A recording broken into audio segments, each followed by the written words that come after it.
नमस्कार, स्वागत है आप सभी का स्वराज एक्सप्रेस पर। आप देख रहे हैं हमारा खास प्रोग्राम जनता मांगे जवाब। आपके साथ मैं हूं संयम जैन। धर्मांतरण पर लगाम लगाने के लिए छत्तीसगढ़ की सरकार का वैधानिक कदम जहां सियासी टकराव का मुद्दा बन गया। सरकार धर्मांतरण रोकने के लिए धर्म स्वतंत्र विधेयक 2026 विधानसभा में लाई। सरकार ऐतिहासिक कदम बता रही है, लेकिन विपक्ष सरकार से बिल्कुल सहमत नहीं है। वो इस कानून को कुछ लोगों के संवैधानिक अधिकारों पर सीधा हमला बता रहा है। कड़े प्रावधान, भारी जुर्माना, उम्र कैद तक की सजा और धर्म परिवर्तन से पहले 30 दिन की नोटिस जैसी शर्तें। क्या ये कानून सच में मजबूरन धर्मांतरण पर रोक लगाएगा या फिर लोगों की निजी स्वतंत्रता पर पहरा बन जाएगा? इन्हीं तीखे सवालों के साथ करेंगे चर्चा। उससे पहले एक रिपोर्ट देखिए आप।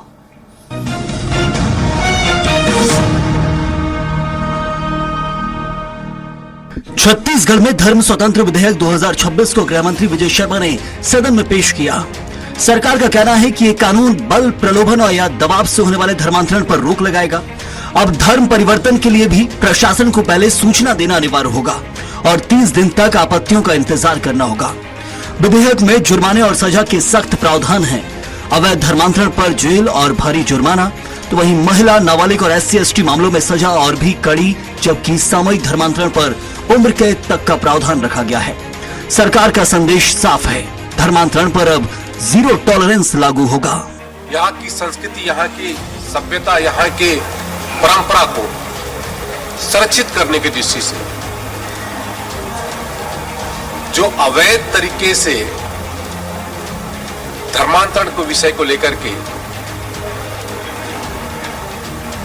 माननीय विष्णुदेव साय जी ने जो चिंता व्यक्त की और हमारे गृह मंत्री जी ने जो विधेयक प्रस्तुत किया है, बहुत ही स्वागत योग्य है। विपक्ष ने इस विधेयक का विरोध किया तो नेता प्रतिपक्ष डॉक्टर चरणदास महंत ने कहा कि देश के कई राज्यों में ऐसे कानून पहले से सुप्रीम कोर्ट में लंबित हैं। ऐसे में इस बिल को प्रवर समिति को भेजा जाना चाहिए, लेकिन सरकार ने विपक्ष की मांग को खारिज कर दिया और नाराज विपक्ष ने सदन की कार्यवाही का बहिष्कार कर दिया। हमने उसी के तहत कहा कि धर्म स्वतंत्र विधेयक पर जो चर्चा करना चाहते हैं आप, या तो ये पहले बता देते कि ये ऑलरेडी राष्ट्रपति के द्वारा वापस किया गया है, किन किन कारणों से वापस किया गया है, किन किन आपत्तियों के कारण वापस किया गया है। आप तो भेज दिए थे वहाँ, तो इसे राज्यपाल ने भेज दिया था राष्ट्रपति जी के यहाँ और राष्ट्रपति जी ने आपको वापस कर दिया। तो कौन कौन 3 आपत्ति है या तो बता दो। हस्तक्षेप करने के निर्देश दिए जा रहे हैं वो पूरे छत्तीसगढ़ के लिए, आप हम सब के लिए, और दूसरी इसलिए जो कठोरता से बिल ला रहे हैं उसका एक विरोध है। तो हमने कहा ये चर्चा हो जाए। वहीं बीजेपी विधायक का कहना है कि बहुत अध्ययन के बाद ये बिल बनाया गया है। विपक्ष का बहिष्कार उनकी मानसिकता दिखाता है। तो आज का दिन ऐतिहासिक दिन है। छत्तीसगढ़ की बड़ी समस्या, देश की बड़ी समस्या पर, धर्म स्वतंत्रता के बिल पर चर्चा हो रही है और कांग्रेस का जो मानसिक दिवालियापन है, वैचारिक दिवालियापन है, आज इस बिल की चर्चा में बहिष्कार से साबित हो गया। छत्तीसगढ़ में धर्म स्वतंत्र विधेयक 2026 ने सियासी पारा बढ़ा दिया है। सरकार इसे धर्मांतरण रोकने और संस्कृति की सुरक्षा का ऐतिहासिक कदम बता रही है, जबकि विपक्ष इसे नागरिक अधिकारों पर हमला करार दे रहा है। सदन में हंगामा, बहिष्कार और सत्ता पक्ष के पलटवार के बीच सवाल वही, क्या ये कानून वास्तव में अवैध धर्मांतरण पर अंकुश लगाएगा या फिर सियासी बयानबाजी और आरोप प्रत्यारोप में उलझकर लोगों की निजी स्वतंत्रता पर असर डालेगा? स्वराज एक्सप्रेस के लिए रायपुर से दिलीप साहू की रिपोर्ट। तो बहुत महीनों और सालों से चर्चा थी कि कानून आएगा और कानून आ गया है, फिर विरोध क्यों है और विरोध का कारण क्या, वो भी जानेंगे। चर्चा करेंगे। हमारे साथ खास मेहमान मौजूद हैं। KS चौहान, बीजेपी प्रवक्ता, स्वागत है आपका। अमित श्रीवास्तव, कांग्रेस के प्रवक्ता, आपका ही बहुत बहुत स्वागत। और KK शर्मा, वरिष्ठ पत्रकार हैं, आपका ही बहुत स्वागत है शर्मा जी इस चर्चा में जुड़ने के लिए। सबसे पहले अमित श्रीवास्तव जी, बहुत इंतजार किया हमने, आपने भी कहा था, हम भी पूछते थे बीजेपी से सवाल कि कब आएगा धर्मांतरण को लेकर कानून। कानून तो पहले भी था, प्रावधान करने थे कुछ, अभी प्रावधान किए गए, उसको लेकर कांग्रेस का विरोध। अलग अलग राज्यों के उदाहरण देकर यह कहा जा रहा है कि सुप्रीम कोर्ट में मामला लंबित है, वापस राज्यों को भेजा गया है। क्या कांग्रेस कहने की कोशिश कर रही है और इन सबसे बढ़कर वर्तमान कानून में क्या कमी कांग्रेस को लग रही है?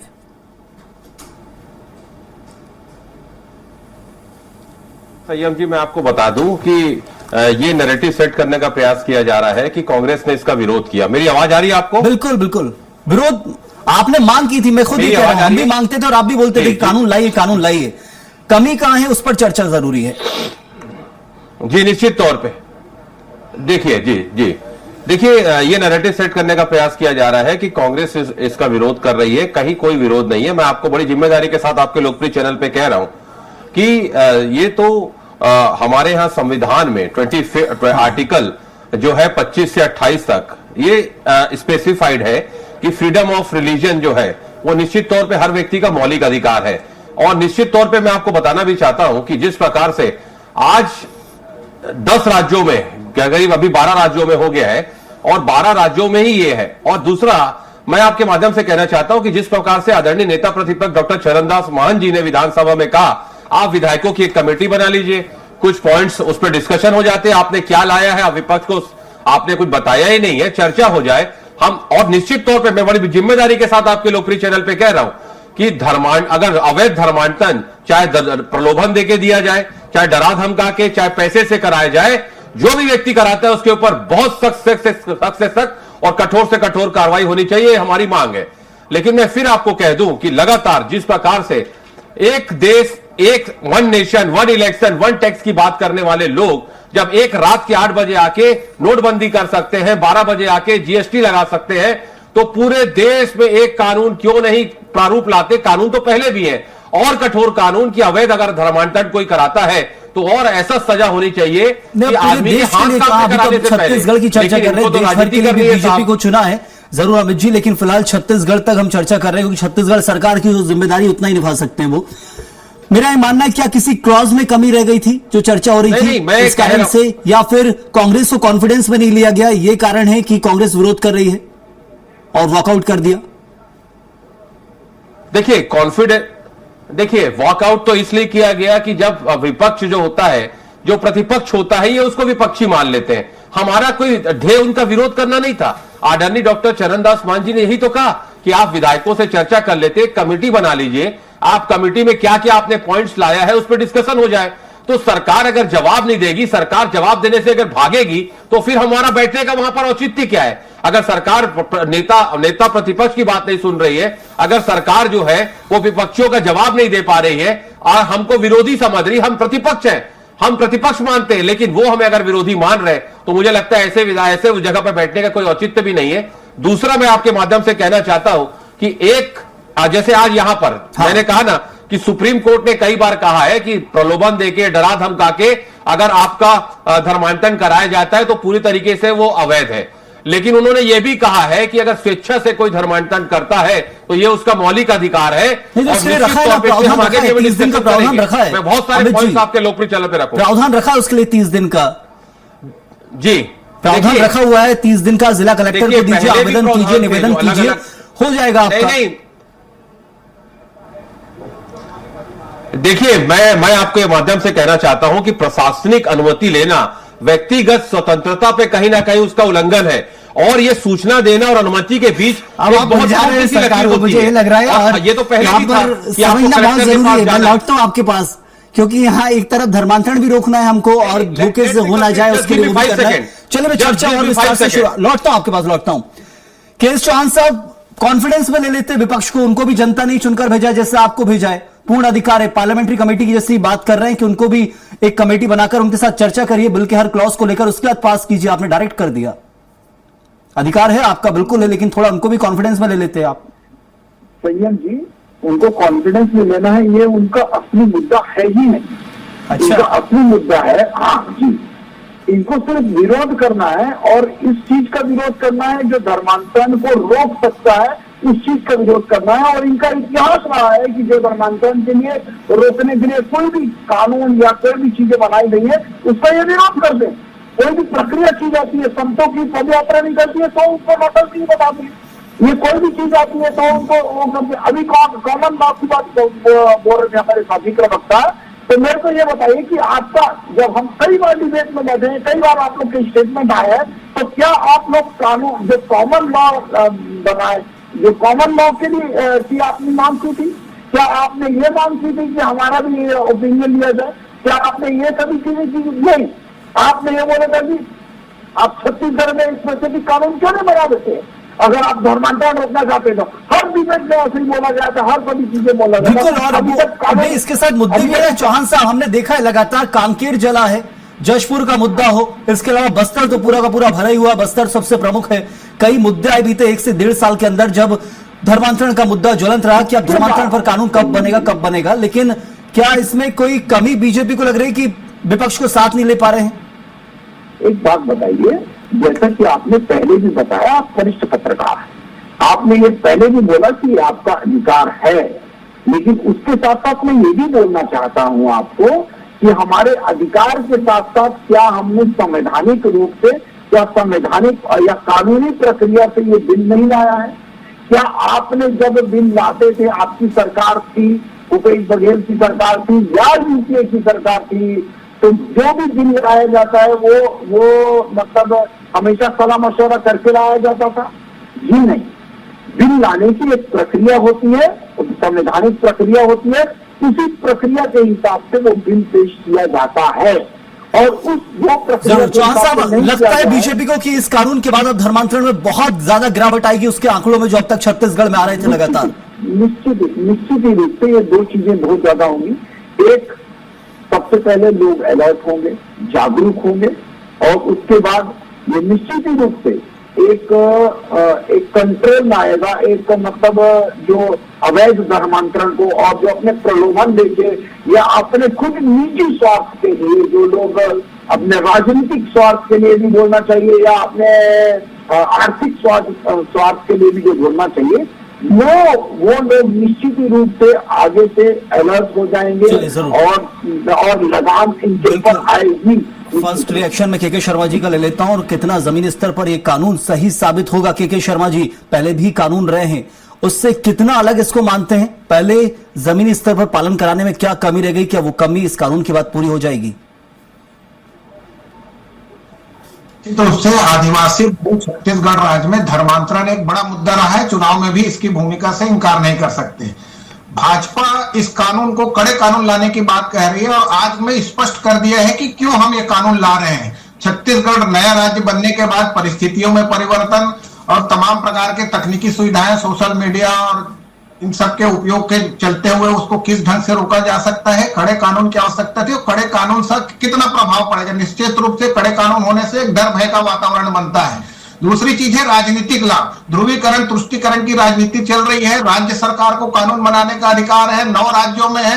कर्नाटक ने वापस ले लिया कानून, जो भाजपा ने कानून बनाया था, कांग्रेस सरकार आती उसको वापस ले लेती। इससे समझा जा सकता है कि कांग्रेस राष्ट्रीय स्तर पर सोच रही है कि अन्य राज्यों में, केरल में या जिन राज्यों में ऐसी स्थिति नहीं है छत्तीसगढ़ जैसी, वहां कैसे निपटे।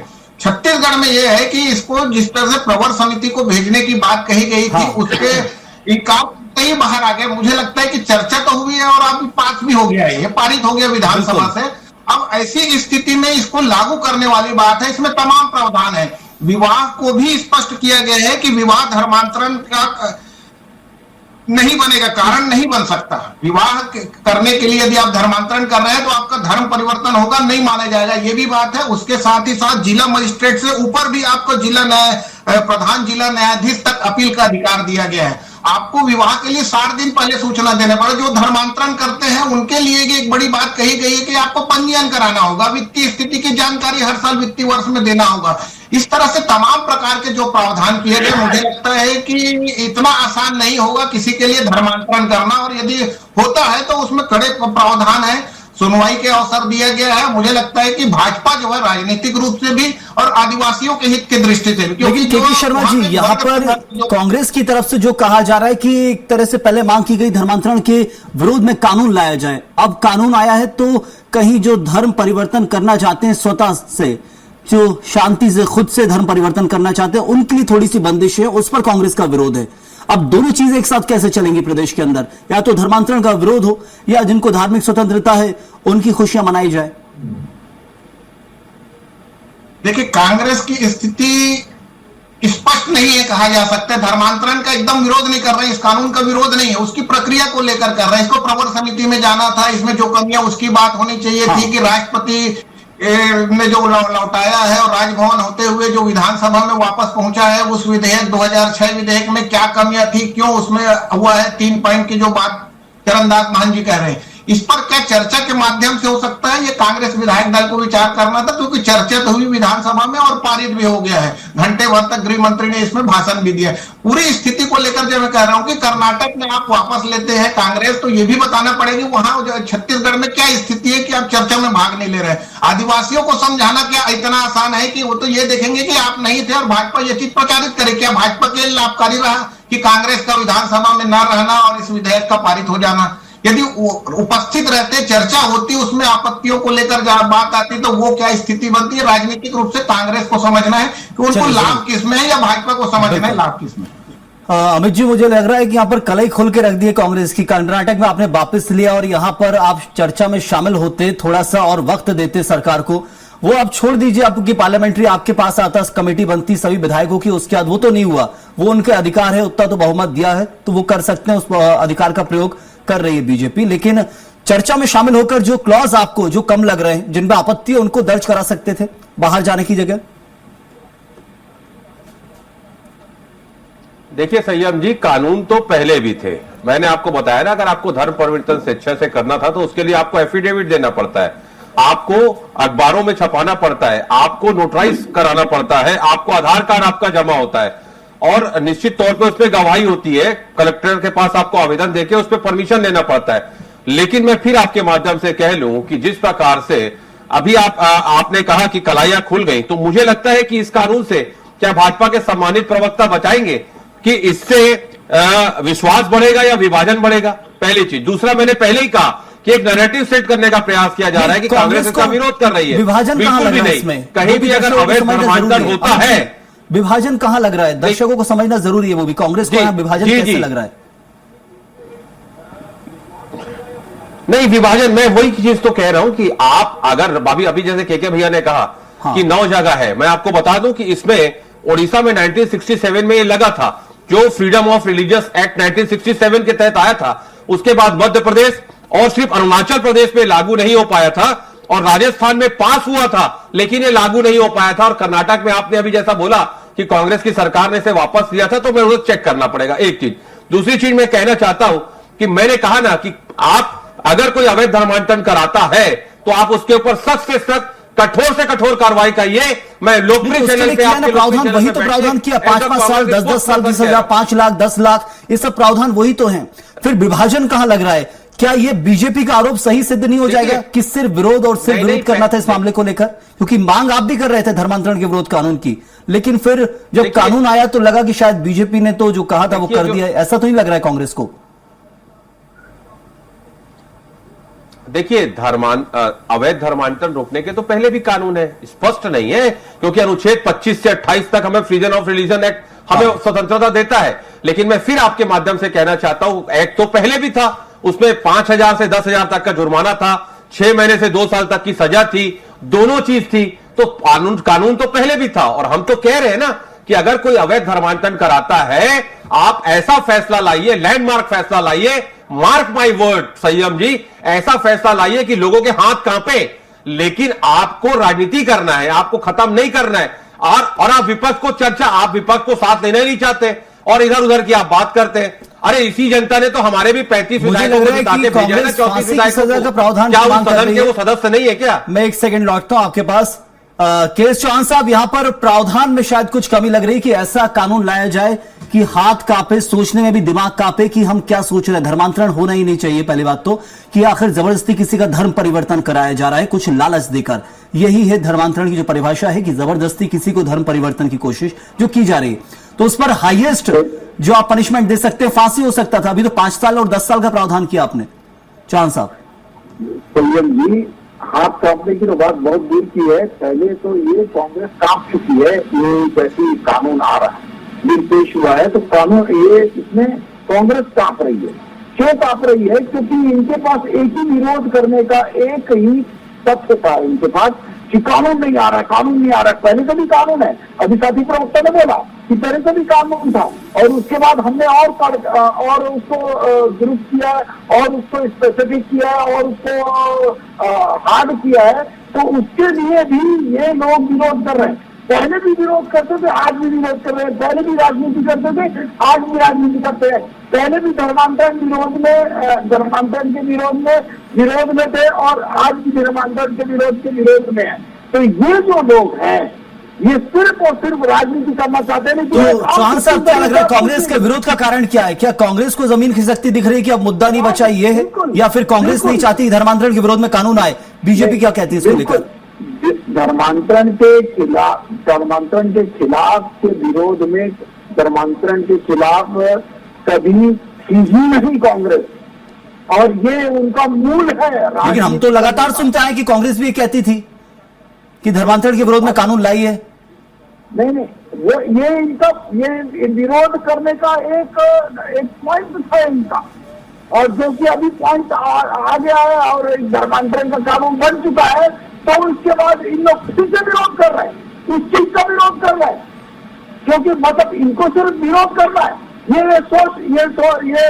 विरोध विपक्षी पार्टियों का विरोध करते करते ये भी भूल जाते हैं कि हम अपने देश का, अपने प्रदेश का, अपने समाज का विरोध कर रहे हैं। हम अपने अनुसूचित जाति, अपने आदिवासी, हम अपने ग्रामीण, अपने भाई बहनों का विरोध कर रहे हैं, ये भी भूल जाते हैं। हम अन्याय कर रहे हैं, ये भी भूल जाते हैं।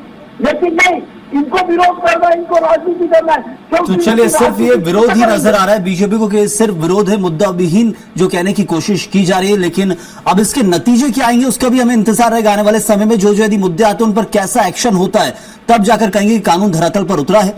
के शर्मा जी, कानून आ गया है प्रदेश के अंदर, अब इंतजार है कि जो आंकड़े आते थे अब तक बहुत ज्यादा, शहर के शहर जले धर्मांतरण को लेकर, कितना प्रदर्शन हमने देखा है, उग्र प्रदर्शन देखें, क्या वो सब बहुत कम हो जाएंगे, ना के बराबर? कानून इतना सख्त है यदि आकलन करे पुराने और नए को मिलाकर तो निश्चित रूप से संयम जी, राज्यपाल के हस्ताक्षर होते हैं और राजपत्र में यदि ये प्रकाशित हो जाता है और कानून का स्वरूप ले लेता है, तो निश्चित रूप से इसके जो कड़े प्रावधान किए गए हैं उसमें पृष्ठ मौलवी फादर का स्पष्ट उल्लेख किया गया है कि धर्म परिवर्तन कराने वालों की सबको एक जानकारी भी देना पड़ेगा, और ऐसी संस्थाओं पर कड़ी कार्रवाई की बात है। लोक सेवक यदि शामिल होते हैं तो उनको भी दुगने 10 वर्ष तक सजा का प्रावधान किया गया है। इस तरह से तमाम पहलुओं को इसमें छुआ गया है। मुझे लगता है कि एक डर भय, कोई कानून बनाने का उद्देश्य सजा ही नहीं है, डर भय के माध्यम से जो धर्मांतरण हो रहा है उसको रोकना एक बड़ा उद्देश्य है। तो इस दृष्टि से इस कानून को कहें तो मुझे लगता है कि आदिवासी क्षेत्रों में एक बड़ा प्रभाव पड़ेगा, और आदिवासियों का विश्वास, जिस ढंग से भाजपा ने चुनाव के पहले ये बात कही, जो वर्ग संघर्ष की स्थिति आती है, अंतिम संस्कार को लेकर वहां तनाव की स्थिति बनती है, तो भाजपा को आदिवासी क्षेत्रों में इस कानून से लाभ भी होगा, राजनीतिक रूप से कहा जा सकता है। जी चलिए, बिल्कुल। तो अब आने वाले वक्त में इसके नतीजे दिखेंगे और कितना परिवर्तन छत्तीसगढ़ में आता है उसका जरूर इंतजार रहेगा। वक्त इतना ही था, शुक्रिया अदा करूंगा। अमित जी आपका बहुत धन्यवाद, चौहान साहब आपका भी बहुत बहुत शुक्रिया, और साथ में के शर्मा जी आपका भी बहुत धन्यवाद इस चर्चा में जुड़ने के लिए। तो धर्मांतरण विरोधी कानून प्रदेश में आना था, आ चुका है। कानून पहले भी था लेकिन प्रावधान शायद उतने कठोर नहीं थे, इसलिए आंकड़े और मुद्दे थमने का नाम नहीं ले रहे थे। लगातार धर्मांतरण के कई मामले प्रदेश से सामने आ रहे थे, लेकिन अब नया कानून आया है। विपक्ष जरूर विरोध कर रहा है कि कॉन्फिडेंस में नहीं लिया गया है, लेकिन कानून धरातल पर उतरेगा और उसके क्या नतीजे छत्तीसगढ़ के अंदर आएंगे उस पर हमारी नजर रहेगी, क्योंकि ये कानून कितना बदलाव लाता है छत्तीसगढ़ के अंदर धर्मांतरण को लेकर, वो सबसे महत्वपूर्ण है। इस वक्त के लिए फिलहाल इतना ही। आप बने रहिए स्वराज एक्सप्रेस के साथ।